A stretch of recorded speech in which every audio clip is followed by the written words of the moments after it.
Hello, my name's Craig Wallace from VMIAC, the Victorian Mental Illness Awareness Council. Today we're filming on the land of the Wurundjeri people. Thank you for joining us to talk about the NDIS, the National Disability Insurance Scheme, a new national approach to delivering supports and services for eligible people with a disability, including people who have mental health concerns or, as in the NDIS it's known, psychosocial disability. The NDIS is administered by the NDIA, which is the National Disability Insurance Agency. And you, as GPs, have a crucial role to play in ensuring that your patients get access to and the best supports that they can from the NDIS.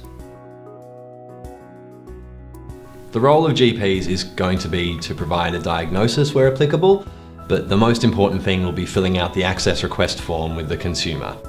Now, the episodic nature of mental health has been acknowledged by the higher-ups within the agency, but the planners on the ground level have little mental health experience. So it's going to be very important that when filling in this access request form, you emphasise the worst days so that supports are there and provided for should consumers need them.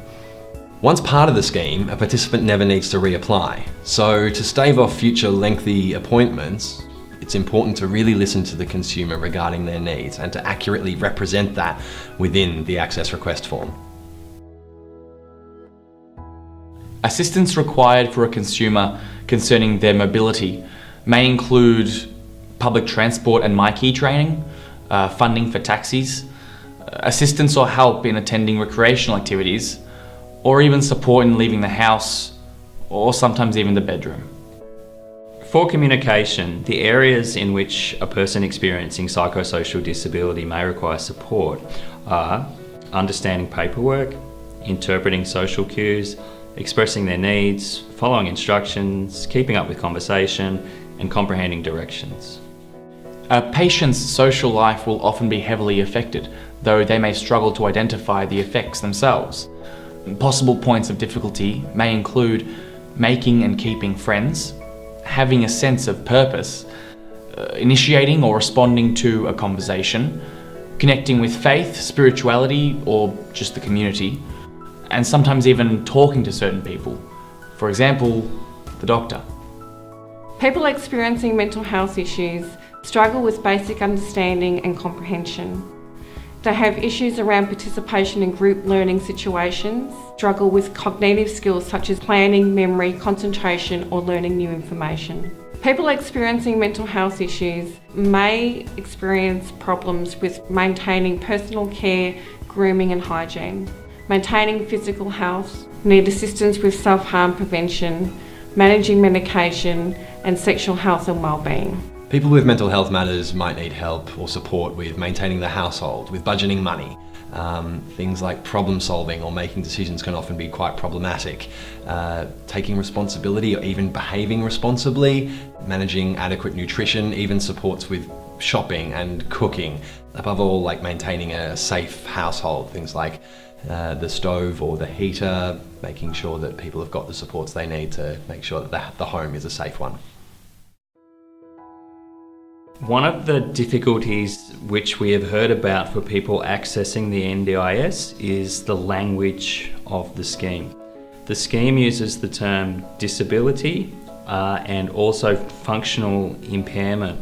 And these are terms which mental health consumers who have been working within a recovery model for say 15 to 20 years are not used to hearing about themselves or used to being described in that way. But it's important for everybody to realise that that can be a difficult aspect of the access to the scheme. We've actually at VMIAC tried to have influence around the language in the scheme, but the difficulty is that language is actually in the legislation as part of the access requirements. So we understand that for people who experience mental ill health or psychosocial disability, they might not actually be used to that term, psychosocial disability, and they might not be used to talking about significant functional impairments. This may or may not be their very first admission that they need help. They will be looking at seeking eligibility and they'll be afraid of discrimination against their disability and their condition they are suffering from.